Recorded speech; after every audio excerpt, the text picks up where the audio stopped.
In the heart of the Arabian desert, where scorching sands stretched endlessly and tribes clashed over scarce oases, a new force was rising.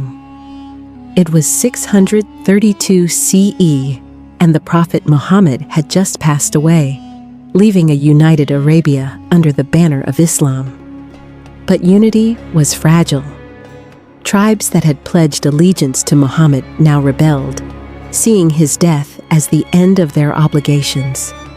This sparked the Ridda Wars, a brutal test for the young Muslim community. Enter Abu Bakr, the first caliph, a man of quiet resolve.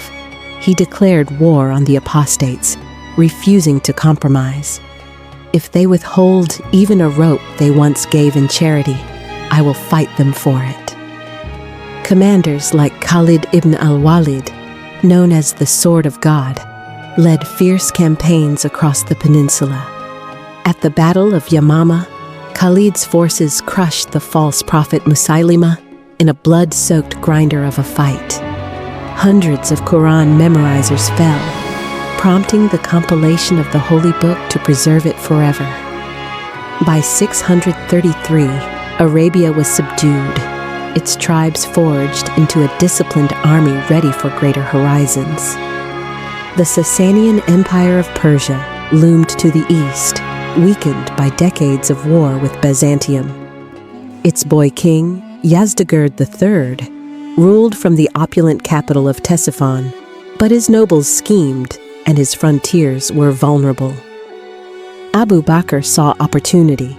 He dispatched Khalid eastward into southern Iraq, a land of fertile canals and rich farms. Khalid's raids were lightning strikes. At the Battle of Chains, Persian soldiers were bound together to prevent flight, but Khalid's mobile cavalry turned their rigidity into a death trap. Chains became shackles as the Persians collapsed in panic. Then came the Battle of the River, where swift crossings and flanking attacks scattered the defenders. But Khalid's masterpiece was the Battle of Walaja. Outnumbered, he executed a double envelopment, echoing Hannibal at Cannae. Hidden cavalry slammed into Persian flanks, turning the field into a slaughter. Hira, the old Lakhmid capital, surrendered soon after, its people paying tribute in exchange for peace. Khalid's successes cracked the Persian facade. Yazdegerd's court was rife with division, armies raised haphazardly. But Medina launched dual fronts, raids into Syria against Byzantium too, forcing both empires to divide their strength. When Khalid was reassigned west, the Iraqi front faltered. At the Battle of the Bridge, Muslim forces suffered a humiliating defeat, trampled by Persian war elephants. Thousands drowned in retreat. Umar ibn al-Khattab, now caliph after Abu Bakr's death, refused despair.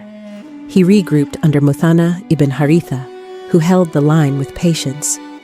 Diplomacy mixed with force. Letters demanding submission, promises of protection. At Buwaib, Muthanna avenged the bridge, holding firm against Persian charges. The climax loomed at Qadisiyah in 636. Sa'd ibn Abi Waqqas led the Muslims, confined to his tent by illness, directing via messengers.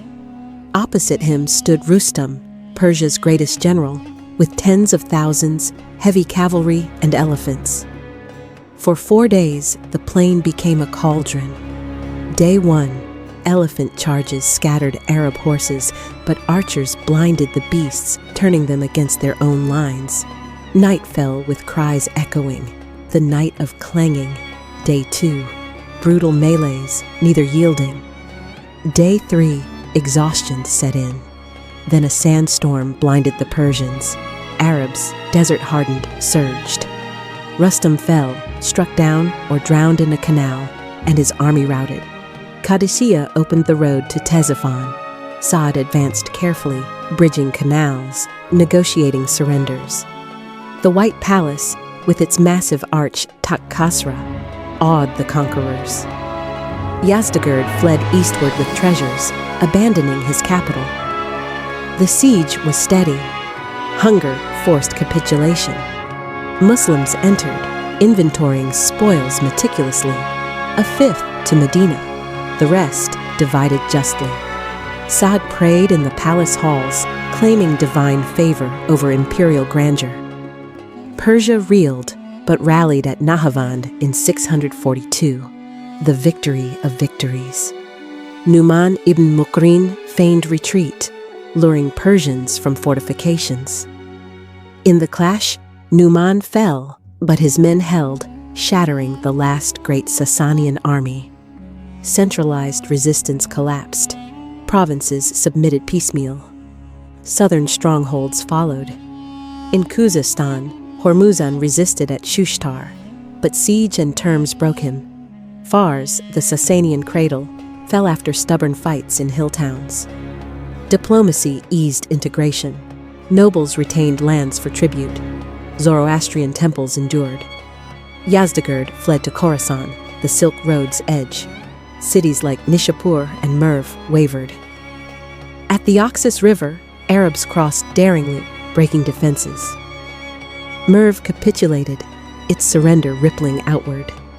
By 651, near Merv, Yazdegerd was betrayed and slain in a mill, a king's end in dust. The conquest was staggering.